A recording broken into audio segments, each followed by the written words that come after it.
టీచర్ల నియామకాల్లో వర్గీకరణ లేనట్టే, న్యాయ సాంకేతిక సమస్యలు తప్పవు, నియామక ప్రక్రియ జాప్యమయ్యే ముప్పు, ప్రస్తుతానికి ఎస్సీ వర్గీకరణ లేకుండానే భర్తీ, డిఎస్సి ఫలితాల వెల్లడికి అధికారుల కసరత్తు. ఖాతం మాదిగా స్టూడెంట్లు, మాదిగా నిరుద్యోగులకు పెద్ద రాడ్డు దింపి పడేసిండు మన రేవంత్ రెడ్డి.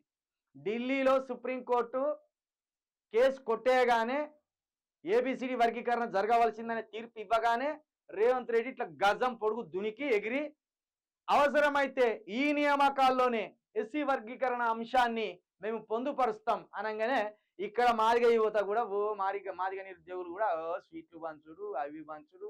ఇక పైగా కాంగ్రెస్లో ఉన్న మాదిగ సామాజిక వర్గానికి సంబంధించిన ఒక గుంపు ముఖ్యమంత్రి పెద్ద పెద్ద పోస్టులు పెట్టి పాలాభిషేకాలు చేసింది.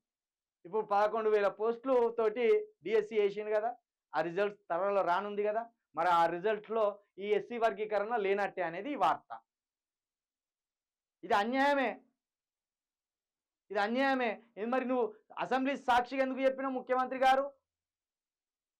ఇప్పుడు చేపట్టబోయే నియామకాల్లో కూడా ఎస్సీ వర్గీకరణ చేస్తామని ఎందుకు చెప్పినావు అసెంబ్లీ సాక్షిగా? ఆ మాట వెనుకకన్నా తీసుకోవాలి, ఇదన్నా నువ్వు ఖచ్చితంగా ఈ నియామకాల్లో వర్గీకరణ చేపట్టాలి. ఇప్పుడు దీని ప్రకారం తీసుకుంటే ఇప్పుడు 15% ఉంటుంది ఎస్సీలకు ఈ ఉద్యోగాల్లో. 15% అంటే దగ్గర దగ్గర వాళ్ళకు 15, 20 అట్లా తీసుకుని ఒక 11,000 పోస్టులలో ఒక 2,000 లేదా 1,500 వరకు ఎస్సీలకు ఈ రిజర్వేషన్ కోటాలో ఉంటుంది.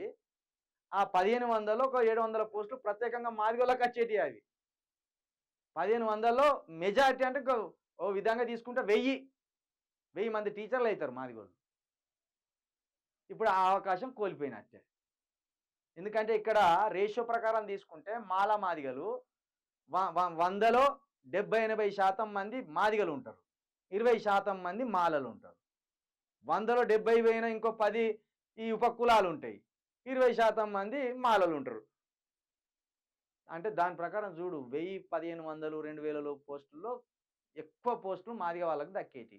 ఇప్పుడు ఈ వర్గీకరణ దీనికి అమలు చేయకపోతే అవన్నీ కోల్పోతారు. వృధా ప్రయాస. ఇక మళ్ళీ ఎప్పుడు పోస్టు పడితే మళ్ళీ ఎప్పుడు రాసుకోవాలి. కథం అయిపోయా. ముఖ్యమంత్రి డాంబికాలు చెప్పా, పేపర్ వాడు లేనట్టే అని రాసుకొచ్చా. ఇక మళ్ళీ ఇది వీడు రాసుకొచ్చింది కాబట్టి ఖచ్చితంగా ఇది నిజమే. ఎందుకంటే ఈ ఈ ఆంధ్రజ్యోతి పేపరు చంద్రజ్యోతి పేపర్ కదా, ఇది రేవంత్ రెడ్డికి ఇష్టమైన పేపర్ కదా, కాబట్టి ఇది లేనట్టే.